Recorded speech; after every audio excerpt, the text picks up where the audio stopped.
You're listening to the When Life Hands You Lemons podcast.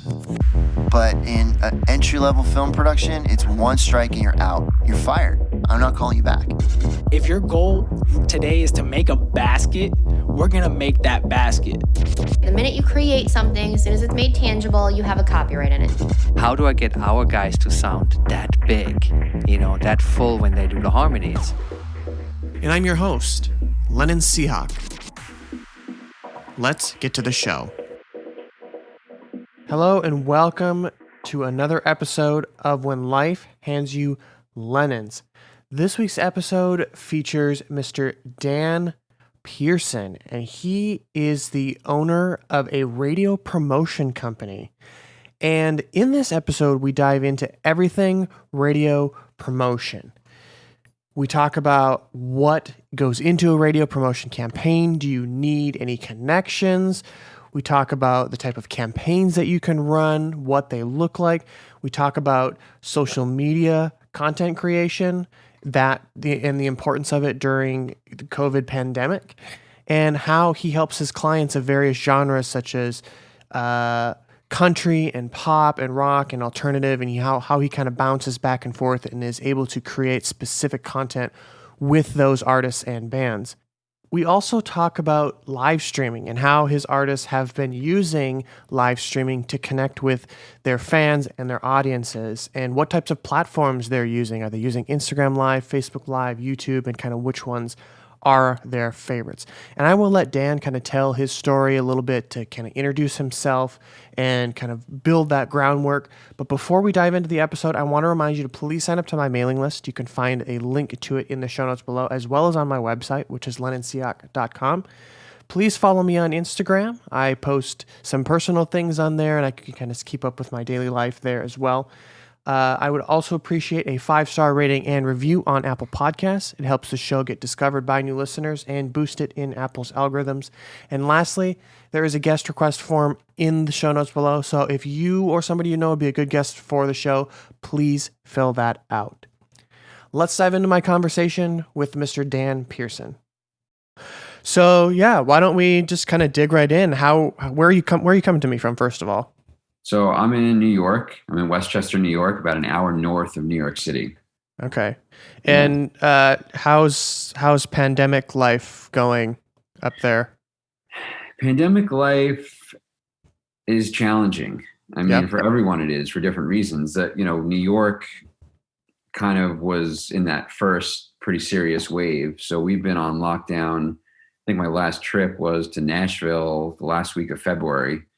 And I was actually supposed to go out to LA the week after, but just canceled that trip. And then I thought maybe I'd cancel that trip, but do the next trip. And it just kind of turned into everything getting canceled. So it's been pretty serious lockdown for the last 6 months, maybe more at this point. But, we're making the best of it. We're obviously in the house with the family and everyone's trying to work and do their thing, which is one challenging personal part of it.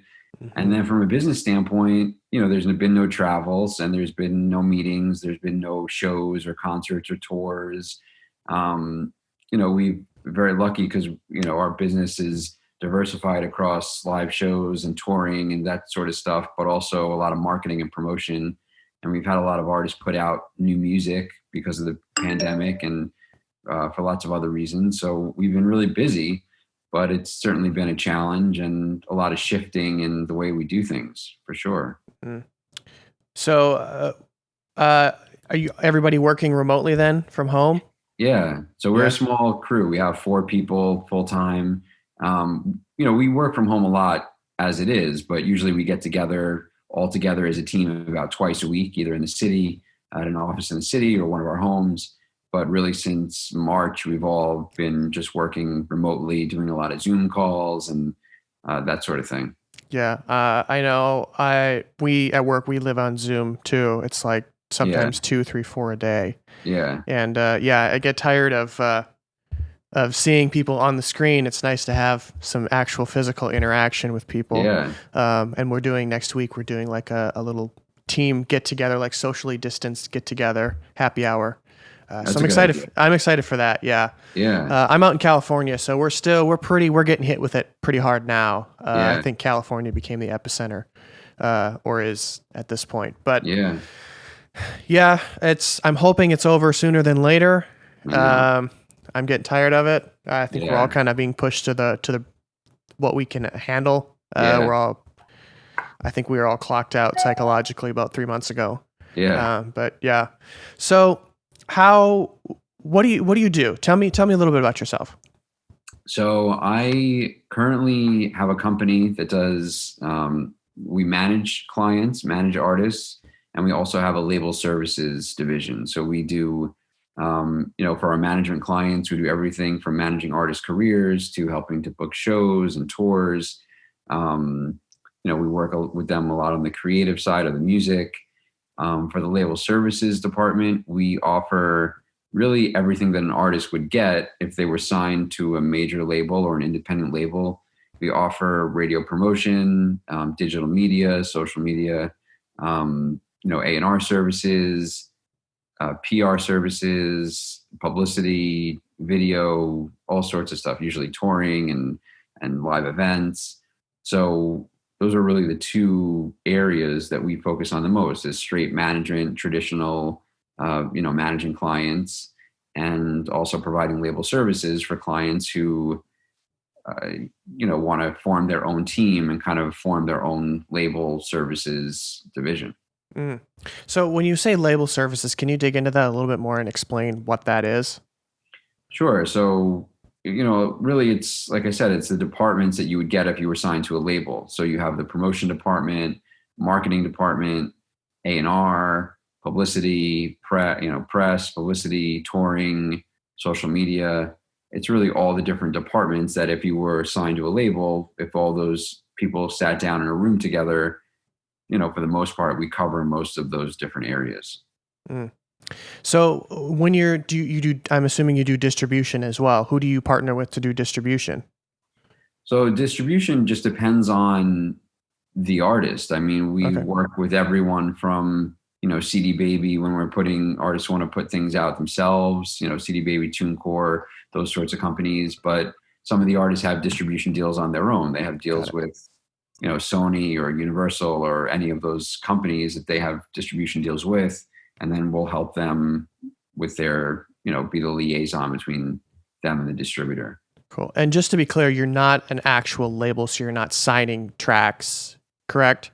Right. So we're not a record label. We are, we have actually an idea to form an actual record label just down the line. But for now, it's a label services company. So we don't own the masters. The artist owns their own masters.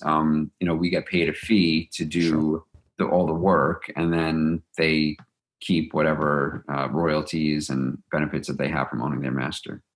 And what kind of music what kind of artists do you work with? What are some of the genres?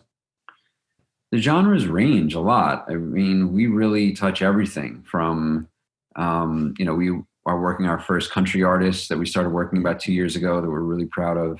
An artist named Rain Johnson, who's been doing really well. A lot of pop music. I mean, that's really where I started, in the top 40 department at Columbia Records, and have worked in a lot of different pop top 40 departments through the years. Hot AC and adult contemporary music. We work a lot of alternative music, a little bit of rhythm music and urban music. So pretty much everything. How many artists do you have, or do you work with in total, kind of on a day-to-day or week-to-week basis? I mean, it always kind of shifts a little bit just based on the length of the relationship and the deal with each individual artist. But we try not to take on too much at a time, just because we are a small staff. But on average, we're probably working 5 or 6 artists, let's say, at a time. Sometimes more, sometimes less, and in all different capacities. I mean, sometimes there's artists where you're doing just very basic services for, and it's it's not taking up a lot of your day. Other times there's an artist that you're doing everything from coordinating the radio promotion to the social media to the just overall project management, and that takes up a lot of your day. the country artists I mentioned, Rain Johnson is a big priority for us. So we, spend a lot of time on that. So there are, different levels of priorities just based on the services that we're providing and what's involved.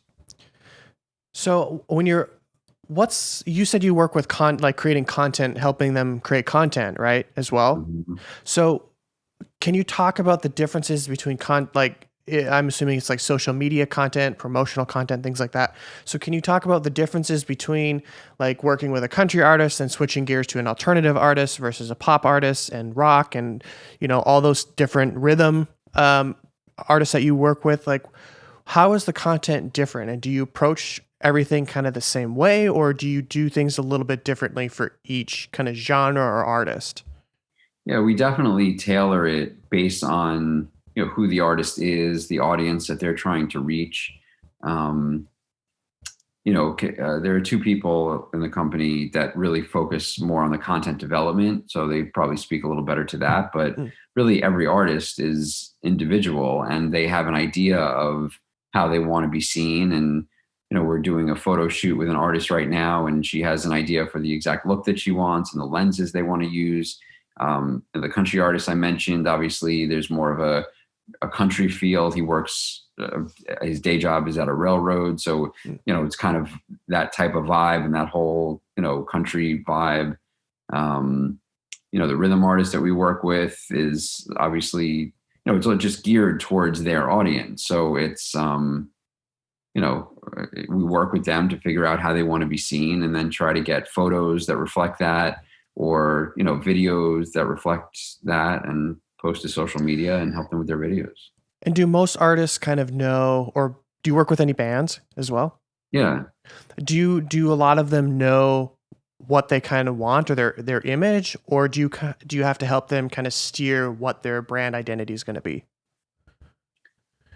It's a good question. I mean, every situation is different. I would say probably most of the time, most of the bands and artists have an idea of what they want their image and, brand to be.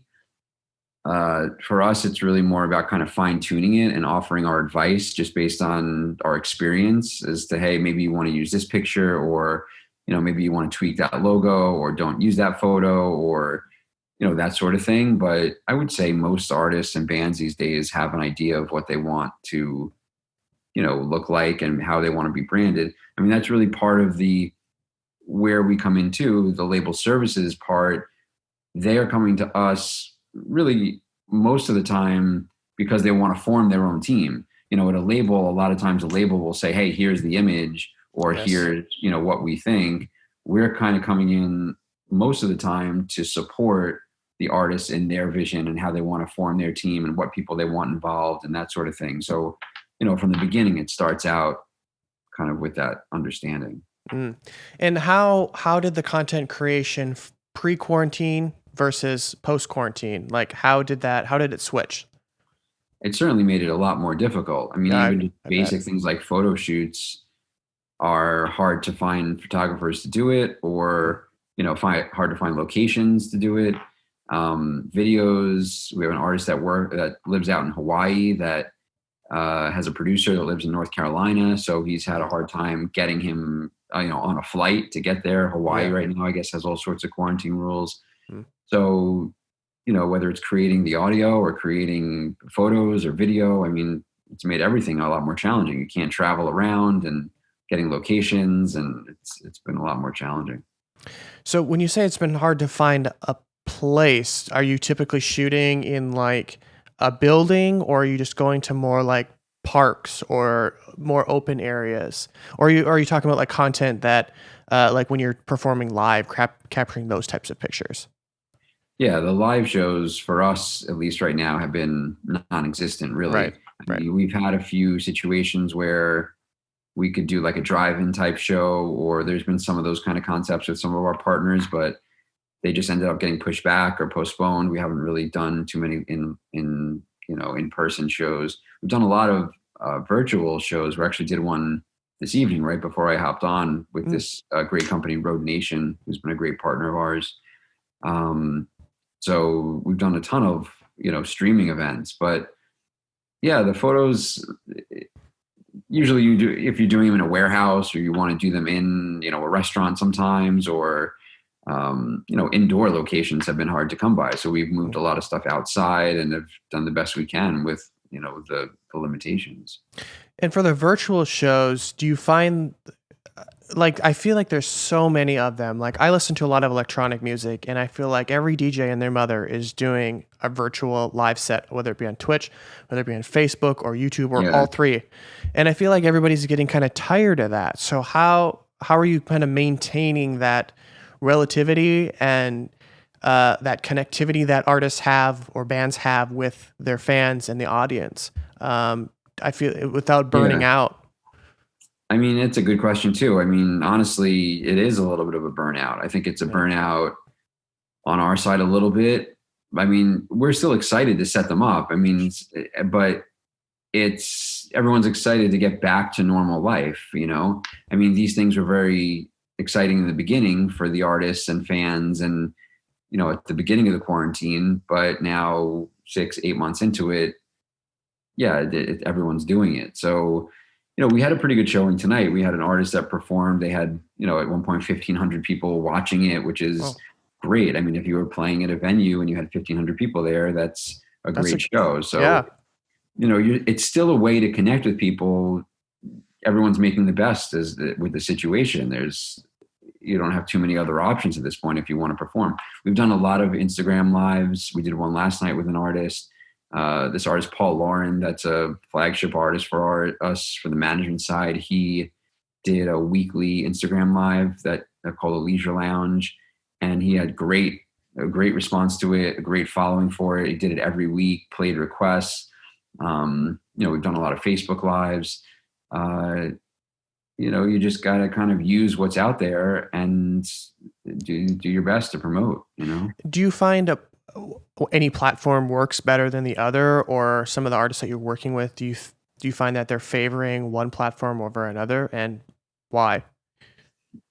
It seems like for us, I think Instagram Live has been like the number one thing that we've used the most, for your very basic, like artists in their living room or at home or that sort of thing. It just seems really easy to use. And, it's kind of the lifestyle, social media platform of choice, I guess, for a lot of artists now. Facebook is a good way to kind of promote your music. Same thing with Twitter. It's a good kind of promotion tool. But I think Instagram is a little bit more, showing your day-to-day life and connecting with people, and at least now for some of our artists. But I think that's probably been the number one that we've used. And are you doing like tickets to these shows? Are you allowing tips? Because I don't think Instagram allows you to do like tips or send money, or they don't have features like YouTube does where you can send like super stickers or things like that. Yeah. So are you monetizing these live streams, and how are you doing that? Well, that's again, a really good question that has a couple of answers. I mean, for the most part, it's been really difficult to do that. So really, we haven't made so much money on doing those, or our artists haven't made so much money on doing those. That's been a real problem. It's a lot of work to set up, and the artists are performing, and it's really been more of a promotional tool than it is a way to kind of make money. But we've had artists who you can Venmo people over Instagram. So like we've had people doing that for tips. We've had a couple of companies that reached out to us with the idea of charging for tickets but the problem with that is it's just so hard to get, fans to watch in the first place, let alone buy a ticket for, an event like that. It just throws another monkey wrench in the plan too. It's just another added thing you got to worry about on top of the technical stuff and promotion and yeah.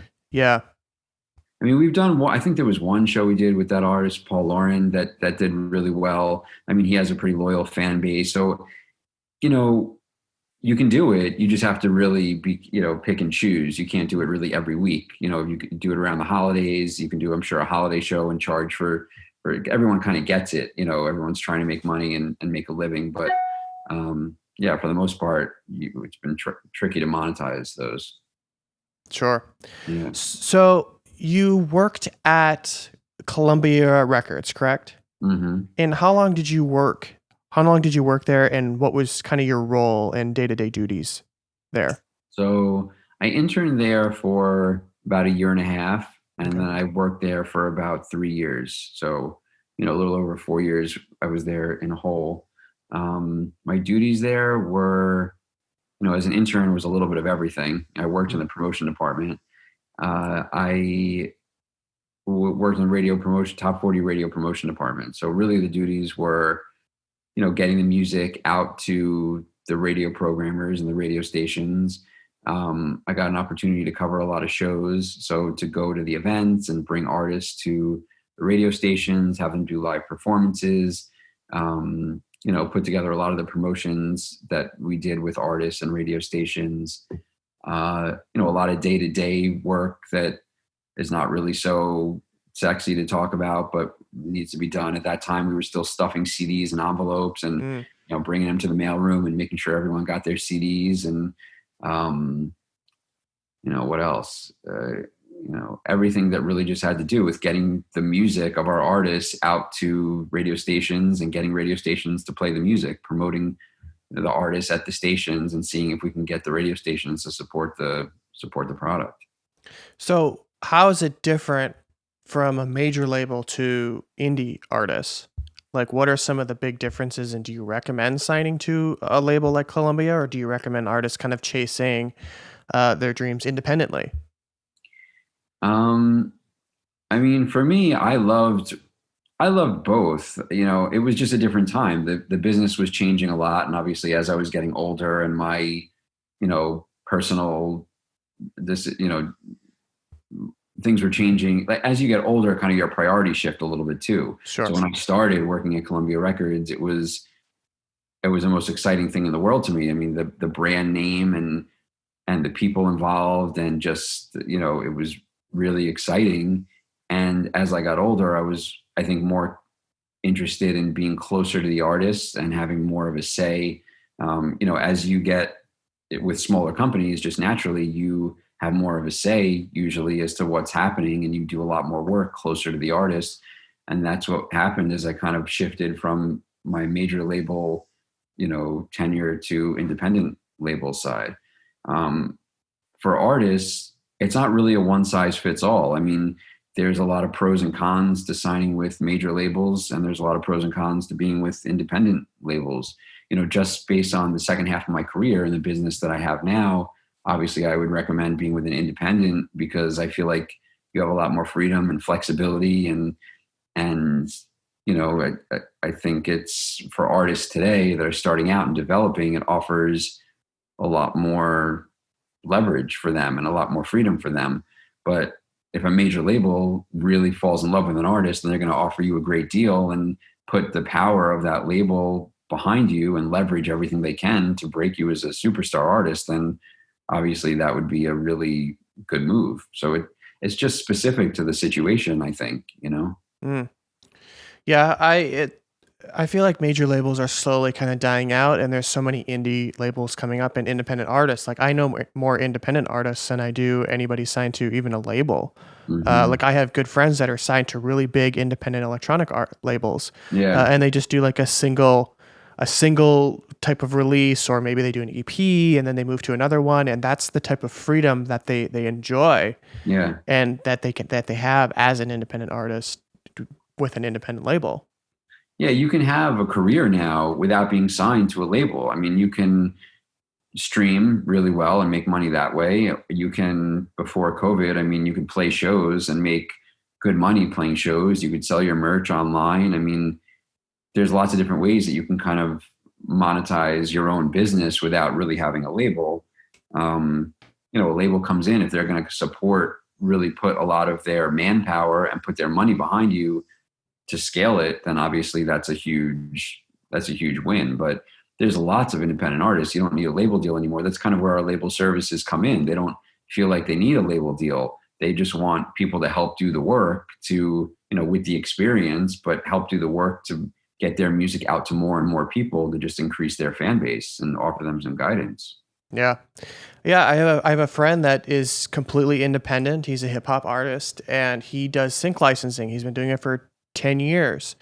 and he makes a lot of money. Yeah. Probably in one deal, he makes more than I make in 3 years in salary.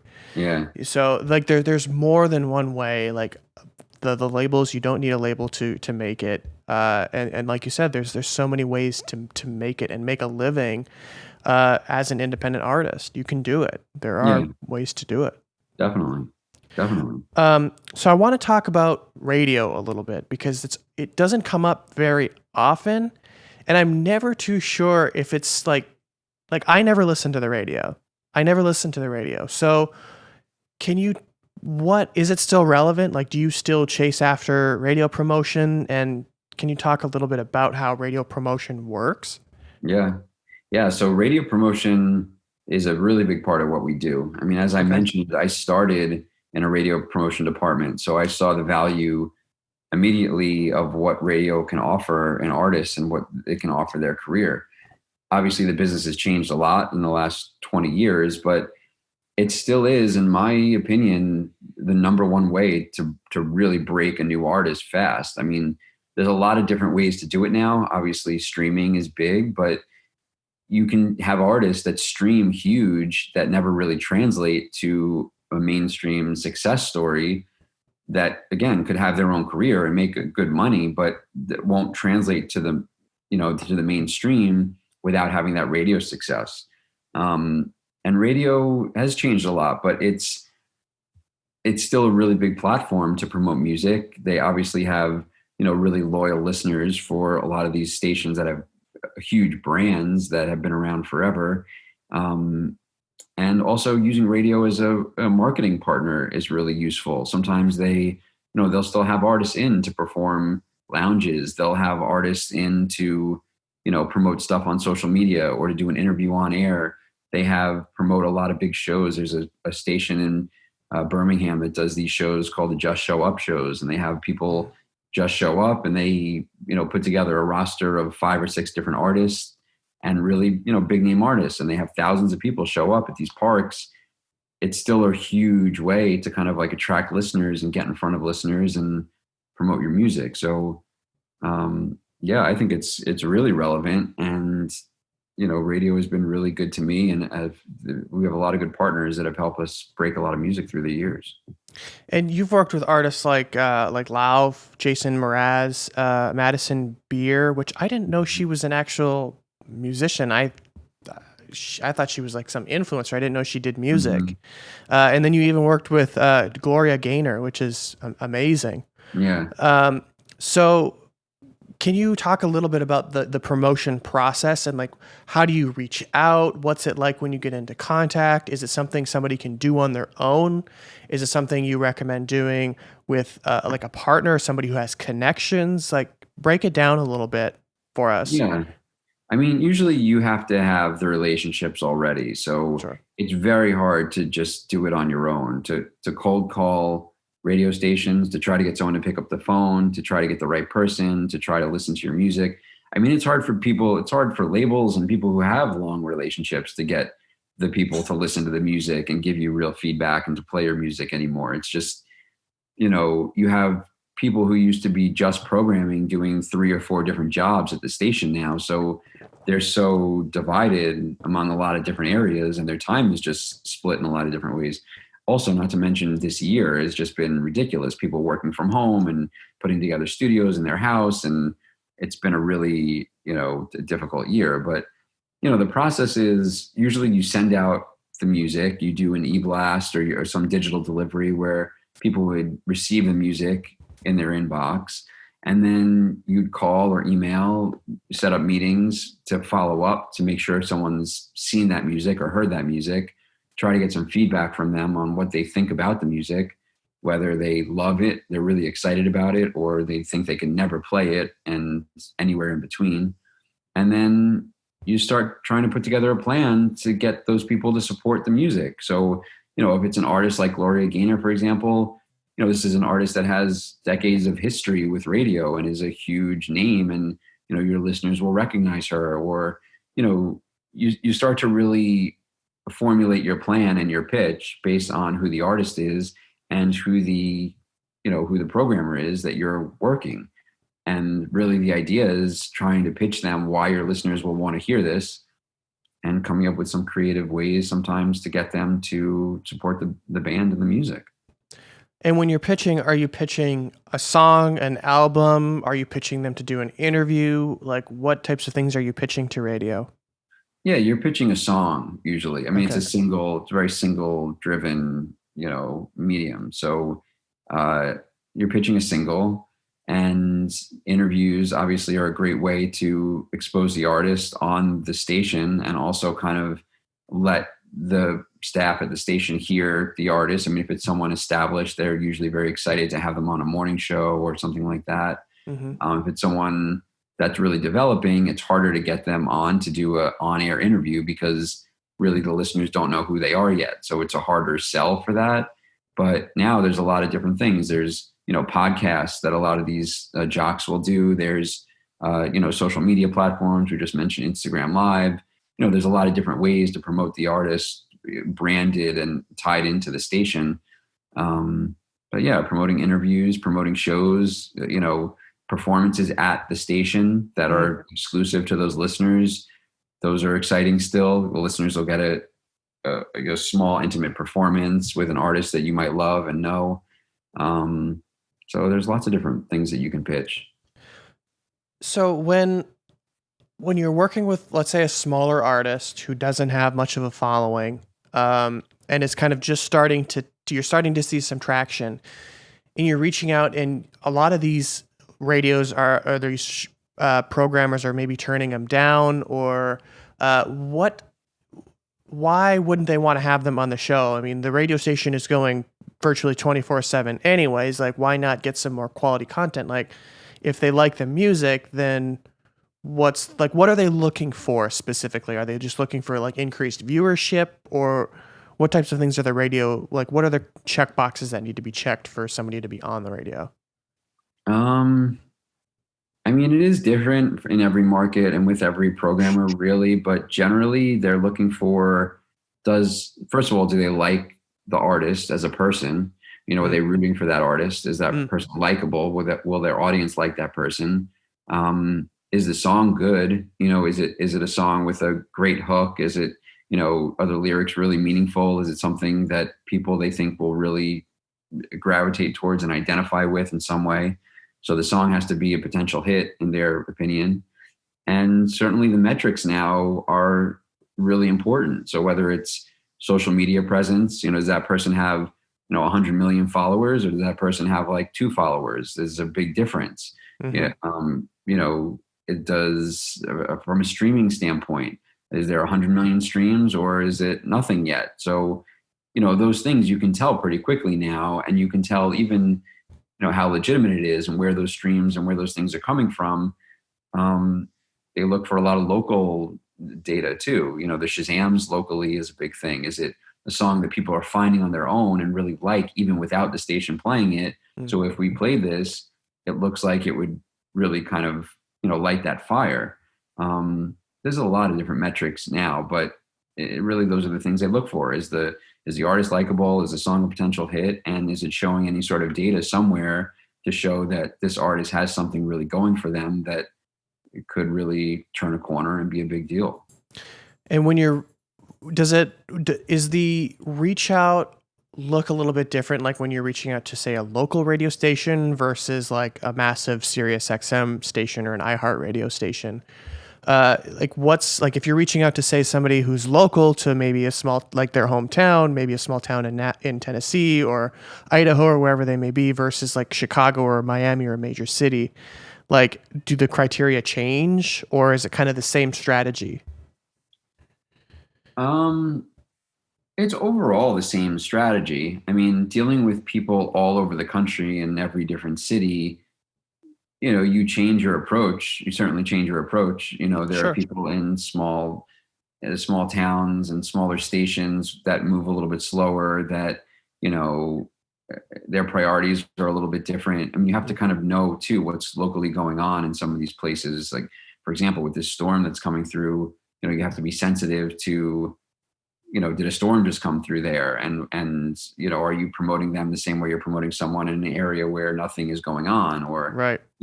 It's a good that point. can kind of catch you off guard a little bit. But I mean, from a promotion standpoint, it's pretty similar. I mean, the whole strategy and the whole, business is pretty much the same. Everyone kind of understands the need to get on the radio and what the pitch and strategy is. I mean, everyone looks for different things. Sometimes, Sure. Major markets have research that smaller markets don't. But yeah, overall, I would think it's kind of the same. Okay. Yeah. So in the streaming world, there's the world of playlisting, and it's kind of a taboo topic to some, but it's so important because there's user generated playlists and like Spotify, like there's whole ecosystems kind of arriving in Spotify and Apple Music.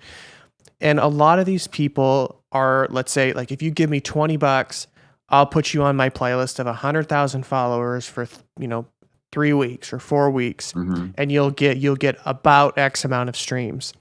Or if you give me $500, I'll leave you on this playlist at number 3 for a month or 2 months. So it's kind of the new form of payola. Does that stuff still exist in radio, or are there other kind of behind the scenes tactics that are kind of frowned upon in the radio world? Yeah, I mean, in my experience, it doesn't really exist in radio, at least in the way that it used to at all. I mean, the business has really changed a lot, which I think is for the better. People really now, for the most part, I think are supporting artists that they really believe have a chance to succeed. So, it's really more about you have to have a competitive artist, and you really have to have the metrics that show that you belong there. It's very hard to game the system anymore, just as a whole, because it's so competitive. So, yes, there's fewer and fewer chances that radio stations are taking on developing artists anyway. So most of those slots are really given to the proven superstar artists or developing artists that major labels are working. If you come in with a really strong story and a really strong pitch, sometimes you can get a shot. But I think for the most part now, it's really based on the merit of the music and the work that's being done. And do you think that the shift from radio to streaming, like obviously streaming is now one of the main ways you discover new music, and Spotify creates playlists based on the music that you've listened to. They kind of know what you're listening to and the stuff you're interacting with, and they can create suggested playlists and artists that you would like. So what's the ratio, if you have one off the top of your head, between radio and streaming? Is the younger crowd still tuning into the radio, or what's kind of like the demographic?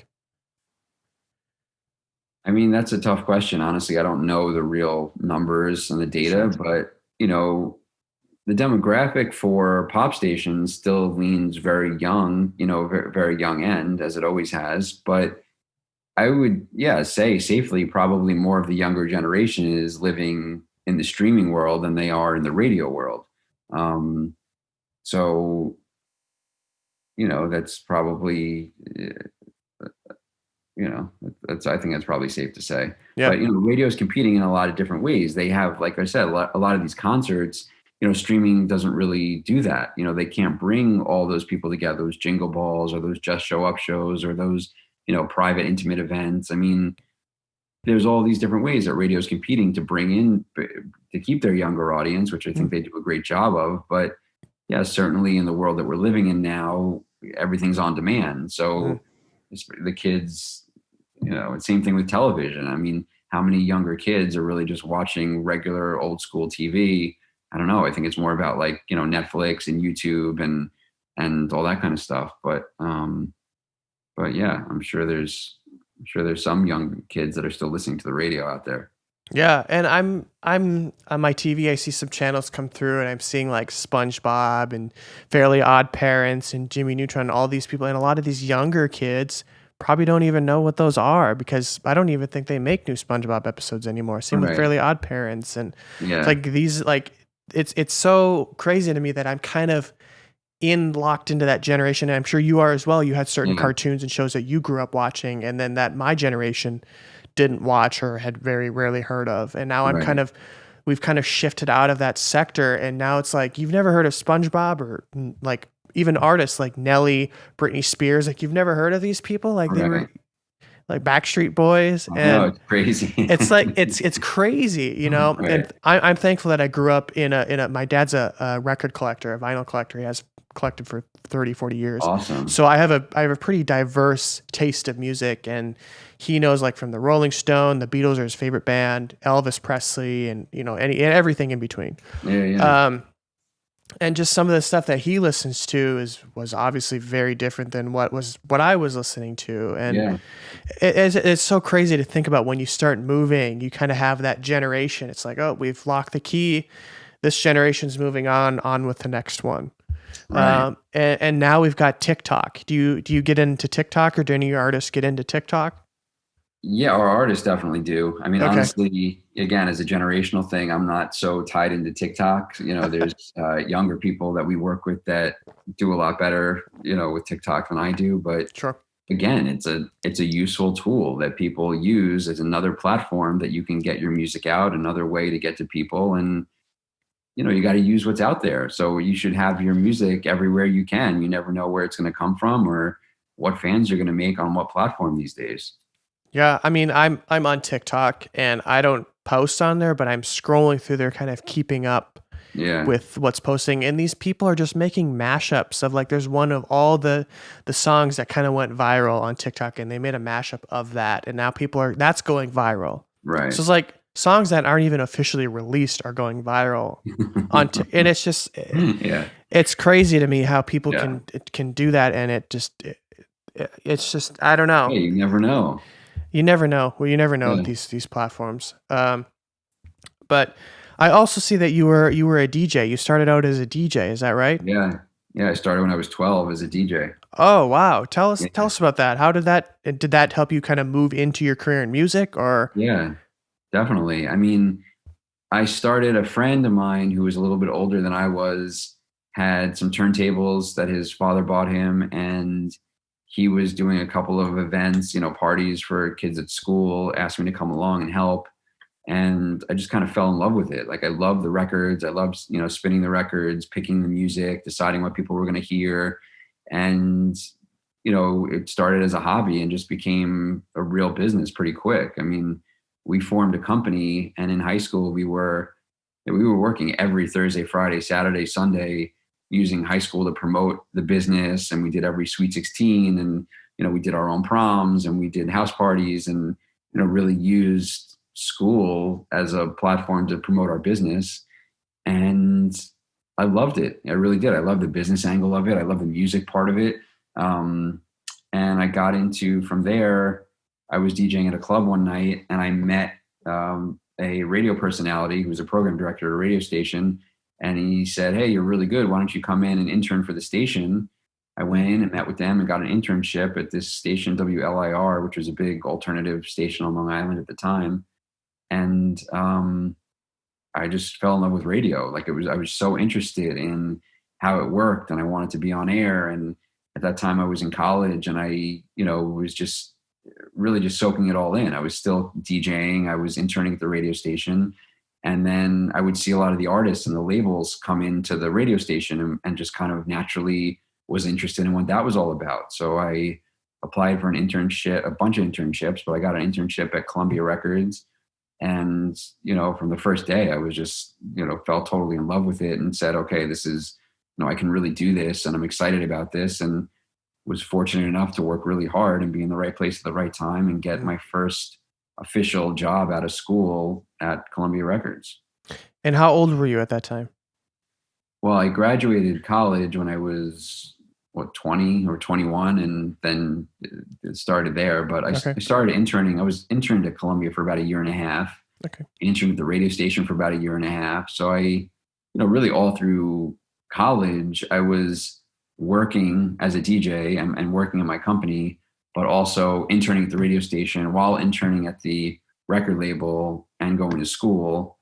You know, it was a crazy time, but I was in every way, you know, either working in one division of music. You know, I was either DJing at a nightclub or at a party, and then I was at the radio station, I was at the record label, I was at school learning about music and communications, and I was just soaking it all in and doing whatever I could to make it. Hey, that's what you got to do these days, Yeah. is grind it out and just follow your passion. Yeah. So are you a musician yourself? Not really. I mean, I No. play the piano a little bit. I was always very musical. I was always in like the high school musicals, and I've sing and there've been different parts and that sort of thing through the years, but I don't really consider myself a musician. Mm. Really, I thrive on the business end of it, and Sure. really, I love music, all sorts of different music. But I'm not really like a musician myself, I guess. Okay. Yeah, I mean, I was in choir and stuff too. I still can't carry a tune in a 5-gallon pail, but it's I'm a lover of music. I write music myself, Yeah. mainly in the computer. I do electronic music. I played piano for 14, 15, most of my life. Awesome. But it's interesting how music works, and it just like it's all it takes is that one small experience, and that was for you getting on the turntables, and Yeah. it lines you up for your whole career.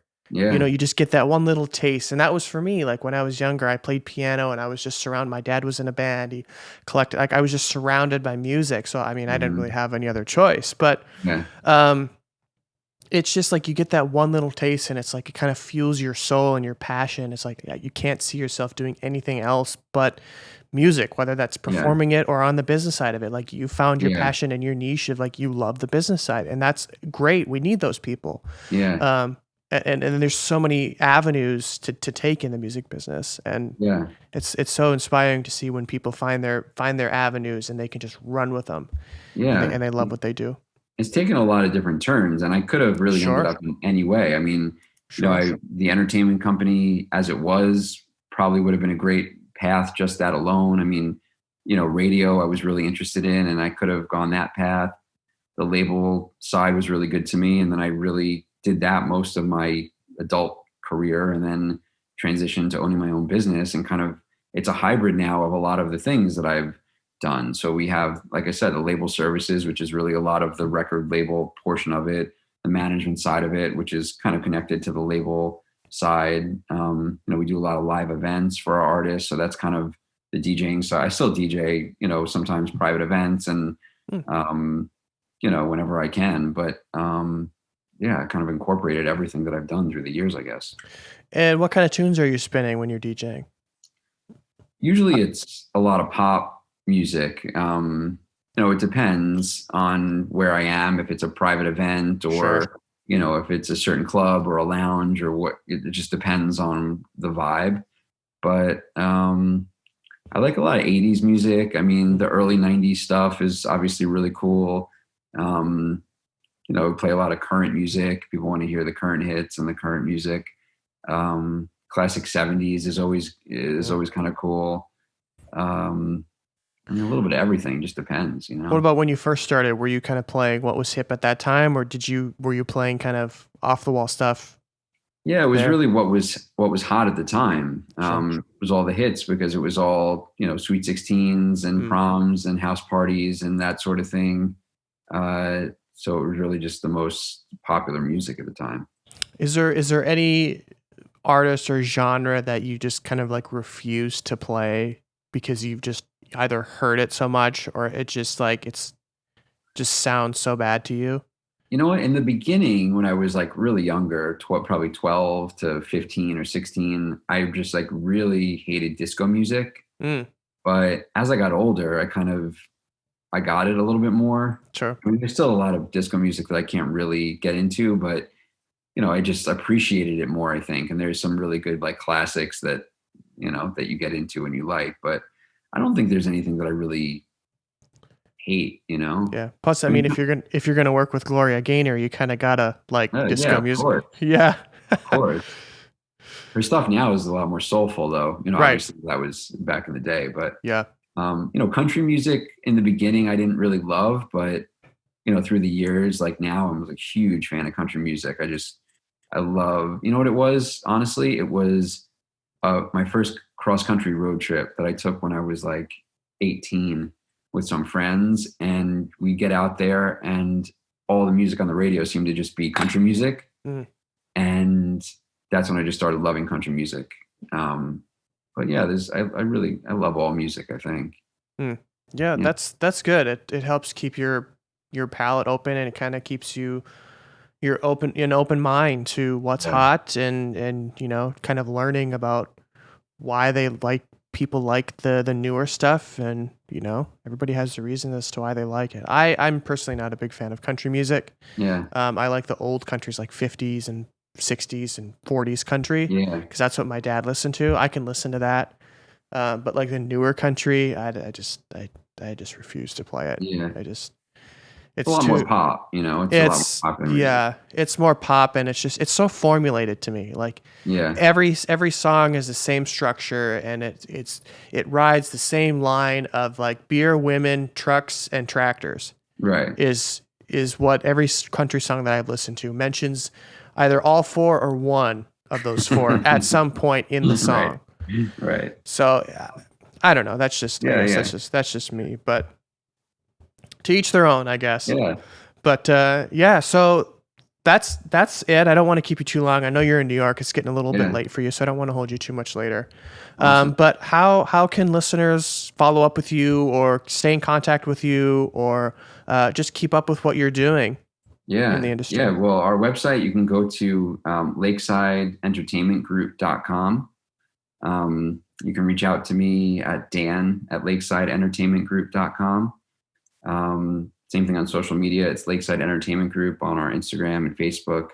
And that's really the way. I mean, you can, email. There's all our information on our website if you want to send a demo or reach out to us or give us a call or something like that. But we're always open to hearing from new artists, and we love hearing new music, and always looking for something that we might be able to, an artist might be able to work with and add some value to their career and do that. So by all means, please reach out. We'd be happy to hear from everyone. Great. Yeah. And I'll put that information in the show notes below as well. So people can, whoever's listening can check it out and easily access it. So I just want to say thank you so much for joining me on the show. This was such a great conversation. You shared so many great wisdom bombs and little pieces of candy that I learned quite a bit about radio. Like, it's just such a foreign thing to me. I don't listen to radio anymore. So it's always interesting to hear about little things, like trying to stay relevant and understanding and what's going on. So this was great. Awesome. I appreciate having you. me on. Yeah, of course.